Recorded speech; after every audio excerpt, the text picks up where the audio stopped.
Evening, esteemed board and community members, family, students, and friends.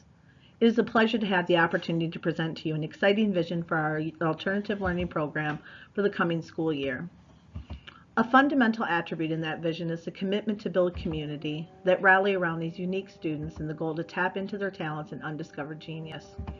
Inspired by Morrissey's playwright rules of engagement, in kindness I would like to extend to you an invitation to engage in the presentation in the like. Smile and frown and nod and shrug. I want to know what you're feeling. I'm committed to offering a vision and develop programming that reflects our community. Be audible. I welcome the yeses and the nos. I like the laughter and agreement. Respect disagreement and space to hold your own truth. This presentation deserves some uh-huhs and some mm-ms, some amens and some heck no's in moderation. Feel free to testify in truth in your thoughts and contributions and participate when the space opens up with that meaningful dialogue. This venture is about all of us supporting kids. Your voice is crucial.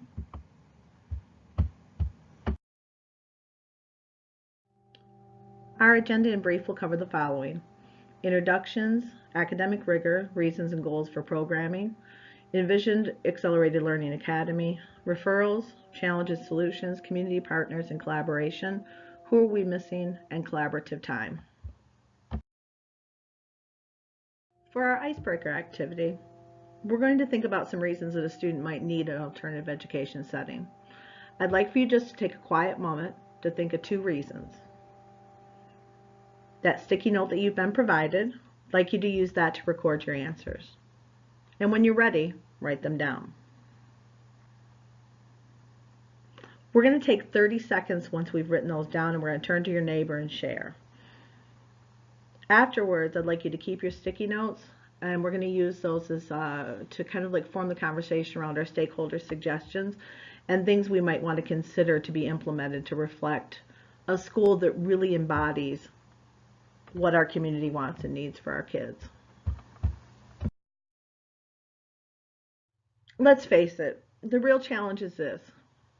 All students in alternative programs have to meet the same exact graduation requirements as their peers in traditional settings.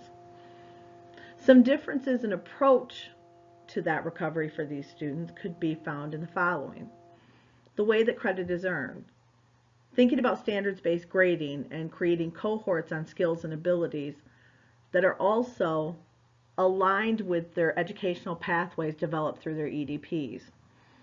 Providing students opportunities to learn within their content area of educational pathway goal, in addition to earning credit recovery through the likes of their core classes, math and English, as well as opportunities for credit recovery through internships. We have to think about the pace in which kids are learning. Students that advance on the efforts of mastery skill and doing so at their own pace could be promoted from cohort to cohort.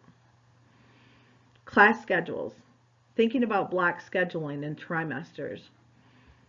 In addition to that, seat time waivers could be obtained through the state of Michigan for the flexibility of scheduling and the seat time that students would have to have for contact hours. Reasons and goals of programming. In traditional settings, you'll often see where teachers do the decision making on writing topics, suggestions for improvement, objectives learning are determined by the teacher alone. There's not a real value that's placed on students' input and ideas. Students often are, when they present, you look at their knowledge as deficit and ability as deficit. We have to create a system where kids don't see grading as punitive, but an area for them to correct and to focus on their own growth. At Accelerated Learning Academy, in the vision, the idea is to increase community service and social justice and advocacy, helping students to create their own topics and their own pathways and goals for improvement. We want to see students that are able to understand processes and progress. We want students that can learn through the efforts of their own writing, that can grow as writers, that understand the importance of editing and redoing and revising, while still honoring their colloquial language and their ability to code switch. We want to empower students to understand their roles in society through the efforts of educational and vocational pathways. We want them to be active with their ideas and thoughts. We want to build capacity for them to be critical thinkers and problem solvers through project-based and place-based education. On the Re-Envisioning for Accelerated Learning Academy. This school would promote core classes, skills training, internships, fine arts, and college courses. The location for this campus will be Baker College. Students will have access to college and vocational classes through partnerships with Baker. Internships will be developed based upon their EDP. Students 14 to 19 will meet the criteria for program acceptance. Students who seek this program struggle in traditional settings and oftentimes will present with very complex narratives. New program interventions will focus on social, emotional well-being of students by conducting a needs assessment using the ACEs survey to guide the work. Students will complete their EDP and then their compass and their acupuncture and assigned in cohorts based on their ability and their career college pathways, adapting to a year 1, 2, 3, and 4-year program. Curriculum and core classes will be direct instruction and they'll focus on rigor and they'll be utilizing a project place-based learning approach. These strategies will challenge students to build capacity as critical thinkers and problem solvers. Community service and social justice programming will serve to build civic mindedness and advocacy. Students who are most likely to benefit will be coachable in handling multiple work sites and schedules. They'll have a desire to work with their hands, independent and willing to work and get ahead. Practices of trauma sensitivity, mindfulness, character education, and social emotional learning will be supported through the efforts of ongoing professional development for teachers, and they'll be embedded into the practices of the culture and climate at Accelerated Learning Academy. Who and when do we refer? And what does the data tell us? The best answer for that is as early as possible. Students failing in their first semester of freshman year should be the largest targeted group. The earlier that we can intervene, the better outcomes for students to graduate with their cohort. While the statistics show a slight decrease in 2017, dropout rates continued to climb in the 2018 school year for Accelerated Learning Academy. Intentional, meaningful program has to be available for our students who are dropping. Of barriers. Here's some ideas that make those mountains into molehills. If we partner with GCare and put a daycare 0 through 3 in a pre-K program in the building, it'll support the efforts of student parents and families in the community. In addition, this will provide opportunities for mentorship with students, internships for students that have educational pathways or human services in their career designs, and shift the culture of accountability because all the little eyes will always be watching. Bus passes and flexible scheduling, shuttle buses could be used for transportation barriers, in addition to possibly partnering with MRS and other agencies to seek avenues for students to get their legal licenses and car ownership.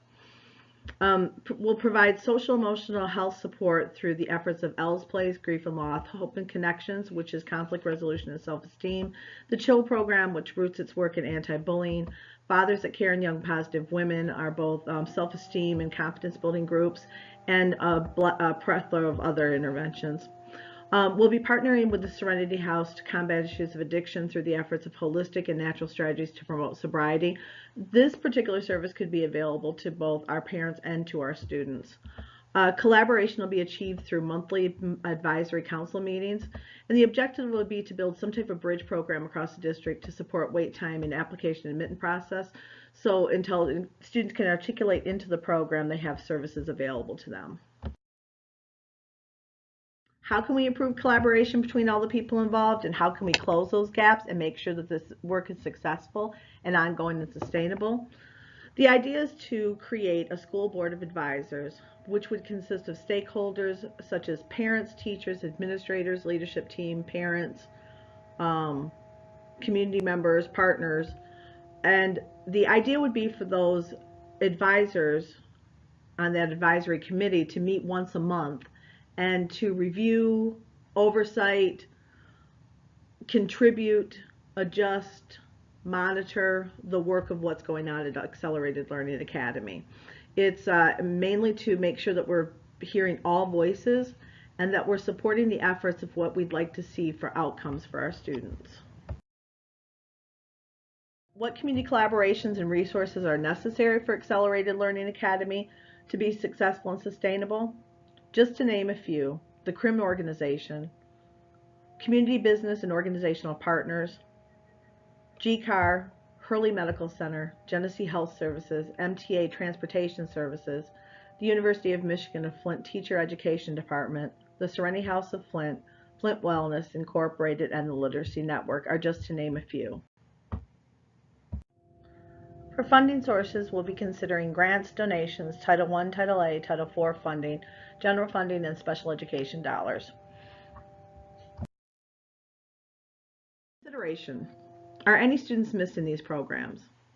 I think it's important to think about how we can create spaces for students that are just seeking their GED. And in conjunction with that, how could we use accelerated learning to possibly address the needs of adult learners in our community? Lastly, I think it's important to carve out specific spaces and create equitability by the consideration of LGBTQIA students. This time, I'd like to invite you to share out your ideas that you recorded from your Post-it. Please feel free to add questions or resources that you may have about the program or that you think might benefit the program. Thank you for your consideration and engagement in this evening's presentation. It's my goal to build programming that empowers students as community leaders and fulfills the promises of their future. I hope I have your support and value any input that you have.